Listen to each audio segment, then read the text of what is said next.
উপকার হচ্ছে বড় অদ্ভুত জিনিস। কেউ করলে সেটা অন্য কেউ ঠিক ভুলে যায়, আর যদি না কেউ করে তখন কিন্তু সারা জীবন সেটা মনে রেখে দেয়।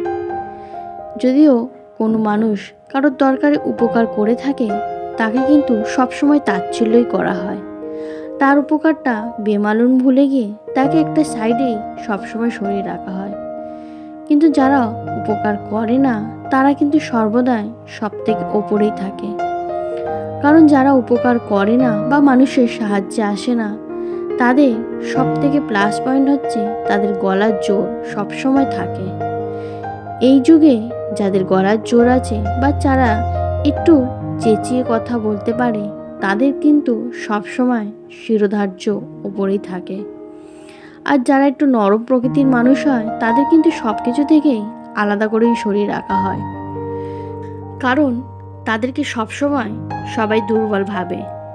তারাই যে মানুষের বিপদাপদে কাজে লাগে বা সাহায্য করে, তারা কিন্তু সেটা ভুলে যায়। যেহেতু তারা নম্র ভদ্রভাবে কথা বলে, তাই জন্য তাদেরকে সবসময় দুর্বল ভেবেই দূরে সরিয়ে রাখে। শুভ সকাল বন্ধুরা, তোমরা সবাই কেমন আছো? আশা করি সবাই খুব ভালো আছো, সুস্থ আছো। আমিও খুব ভালো আছি। আজকের হচ্ছে শনিবার, আর এখন টাইম হয়েছে সকাল 10টা। এখন থেকেই আমি তোমাদের সাথে নিয়ে আমার ব্লগটা শুরু করলাম। আশা করি যে ব্লগটা তোমাদের সবাই ভালো লাগবে। কালকে বোনের বিয়ের পাকা কথাবার্তা হয়ে গেলে তারপর আমরা আর ওই বাড়িতে থাকিনি।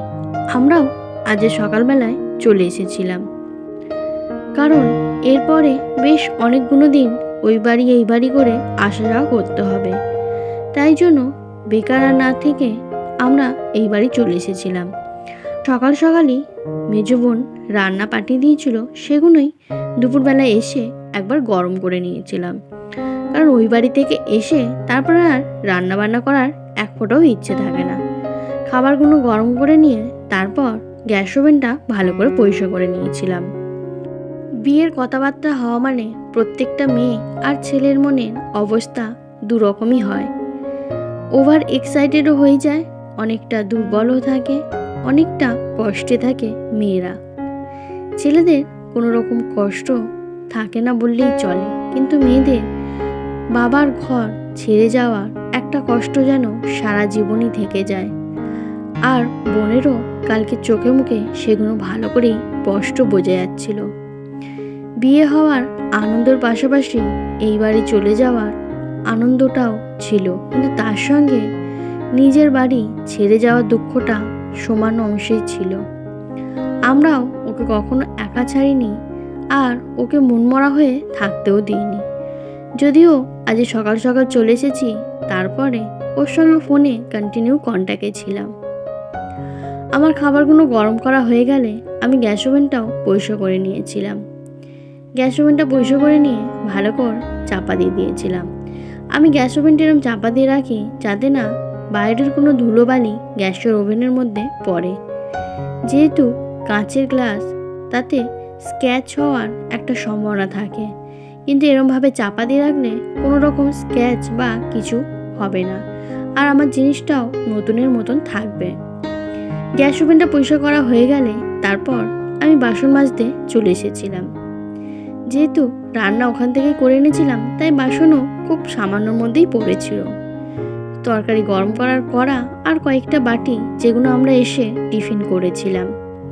বাসনটা মেজে নিয়ে তারপরেই স্নানে যাব। আমরা অনেকের মুখেই শুনি এ পাল্টে গেছে, ও পাল্টে গেছে, কিন্তু আদেও কোনো মানুষ কখনোই পাল্টায় না। যেই মানুষের স্বভাব চরিত্র যেমন, সে কিন্তু সেরকমই থাকে। শুধু তারা আমাদের সঙ্গে তাদের স্বার্থের জন্য অভিনয় করে বিভিন্ন সময়। যখন তাদের স্বার্থটা সম্পূর্ণ হয়ে যায়, তখন তাদের অভিনয়টাও সেইখানেই শেষ হয়ে যায়। তারা আর আমাদের সঙ্গে কোনো রকম অভিনয়ও করে না, আর তাদের স্বার্থ ফুরিয়ে গেলে তারা এমনিতেই দূরে সরে যায়। কিন্তু আবার যখন তাদের আমাদের কোনো প্রয়োজন হবে, তখন কিন্তু দেখবে তারা আবার সেই অভিনয়টা শুরু করে দেবে, যাতে তাদের স্বার্থটা খুব তাড়াতাড়ি পূর্ণ হয়। আর আমরাও এমন বোকা, আমরাও সেই সব সম্পর্কগুলো বাঁচিয়ে রাখার জন্য তাদের কথায় বা তাদের ব্যবহারে ঠিক ভুলে যাই যে তারা একটা সময় গিয়ে আমাদের সঙ্গে কি করেছিল। কিন্তু কিছু কিছু মুহূর্তে মানুষ এতটাই নীরব বা এতটাই পাথর হয়ে থাকে যে এই সমস্ত নিজের চোখের সামনে দেখার সত্ত্বেও কোনো রকম কিছুই করতে পারে না, কারণ তার করার মতন সাহস বা মনোবল তখন অনেকটাই কমজোর হয়ে যায়। একটা মানুষের পাশে যদি অন্য আরেকটা মানুষ এসে দাঁড়ায়, তবেই তার মনোবলটা বা শক্তি সেই দিক থেকে মজবুত হবে। কিন্তু একা একা কোনো মানুষের অন্য অনেক মানুষের সঙ্গে লড়াই করা কখনোই সম্ভব হয়ে ওঠে না। একবার দুবার লড়তে পারলেও কিন্তু পরবর্তীকালে গিয়ে তার লড়াইয়ের জোর বা নিজের ক্ষমতা ক্রমশ হ্রাস পায়। বাসন মাজা হয়ে গেলে বাসনগুলো সব ধুয়ে নেব, কিন্তু তার আগে আমি স্কচব্রাইটটা এরমভাবে ধুয়ে পরিষ্কার করেই রাখি, তাতে জিনিসটাও পরিষ্কার থাকে আর কোনো রকম স্মেলও ছাড়ে না। ওগুলো ধোয়া হয়ে গেলে তারপর এক এক করে বাসনগুলো সব ধোয়া শুরু করে দিয়েছিলাম। বেশ অনেক দিন পর তোমাদের সঙ্গে আমার বাসন মাজা এই ভিডিওটাও শেয়ার করলাম। অ্যাকচুয়ালি আমি বাসনটা এমন জায়গায় মাজি যেই জায়গাটা থেকে ফোন রাখা বা ভিডিও শ্যুট করা কোনোভাবেই পসিবল হয়ে ওঠে না। খুব প্রবলেমের মধ্যে তবেই এই ভিডিওগুলো আমি শ্যুট করতে পারি। অনেকটা প্রবলেম হয়ে যায় ফোনটা রাখলে, আর অনেক দিন আগে থাকতে যেহেতু আমার ফোনটা একটু ডিস্টার্ব করা শুরু করেছে, তাই জন্য ফোনটাকে খুব সেফলিভাবে ইউজ করতে হয়। আমাদের পেছনে যারা কথা বলে তারা কিন্তু কখনোই সামনে আসার সাহস পায় না, কারণ তারা জানে তারা যেই সমস্ত কথাগুলো বলে তার মধ্যে কোনোটাই সত্য নেই। আর সত্য কথা মানুষ একমাত্র সামনে থেকে ফেস টু ফেস বলতে পারে। সত্য কথা কখনোই আড়ালে বা লুকিয়ে কোনোভাবে বলতে লাগে না। সেটা মানুষের সঙ্গে চোখে চোখ রেখে ভালো করেই বলা যায়।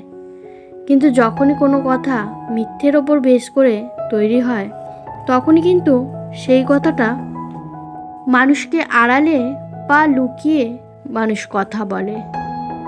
সত্য কথার জন্য কোনো রকম ভয়ের কিছু দরকার হয় না, কিন্তু মিথ্যে কথা বলার জন্য মানুষ অনেকটা ভয়ে ভীত থাকে, যার জন্য কোনো রকম মাধ্যম ছাড়া মিথ্যে কথা বলার সাহস জোটে না। আর একটা মিথ্যে কথা বলার জন্য অনেকগুলো মিথ্যে কথা তার সঙ্গে জড়িয়ে রাখতে হয়, যাতে না কখনোই কোনো মানুষের সামনে সে ধরা পড়ে। কিন্তু সত্য কথা যদি একবার বলা যায়, তার জন্য আর বারবার অন্যরকম কোনো কথাই বলার দরকার হয় না। আর যারা এই সমস্ত কথাগুলো বলে তাদের কিন্তু আমাদের পেছনে থাকারই জায়গা, কারণ তারা যদি আমাদের সঙ্গে কাঁধে কাঁধ মিলিয়ে সেই রকম কাজ করত, তারা কিন্তু কখনোই আমাদের পিছনে কথা বলতো না, বরং তারা তাদের সময়টা তাদের নিজেদের কাজেই ইনভেস্ট করত। তারা যেহেতু অন্যের পরচর্চা আর পরনিন্দা করাতেই সময়টা নষ্ট করে দেয়, তাই জন্য তাদের নিজেদের আর কোনো রকম উন্নতি হয় না। বাসন মাজা হয়ে গেলে বাসনগুলো এক এক করে সব ধুয়ে নিয়েছিলাম। বাসন ধুয়ে তারপর বাসনগুলো ঘরে উপর করে দেবো।